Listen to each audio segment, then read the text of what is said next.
I'm Steve Kaminsky with M Live and the Grand Rapids Press. I'm joined by Mike DeWitt from the Michigan Sports Radio, and we're here to talk about week one of the high school football season.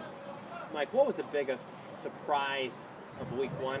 When you look at the surprises, we finally get to see what each team brings to the table when they actually get to play on the field, and kind of the hype and the expectations are finally in front of our eyes. And the first one, I was really surprised that Grand Rapids Christian beat South Christian so convincingly. They beat them 28-14 in a game that South Christian was never really in threat of kind of winning that one. And South Christian, with senior quarterback John Wassing, I thought for sure they were going to run the table all the way to the state championship. I thought that they were primed, that this was their year, and Christian shows that they can never really be counted out. They came in, and that was their game from start to finish.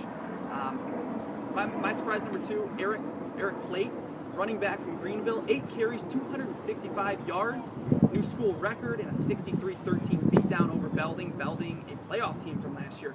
That was a big game for him and for the entire Greenville backs. And then you go to the biggest surprise, a team that I think a lot of people were picking to battle for that OK Blue spot against West Catholic. Comstock Park been to 3 straight state semifinals.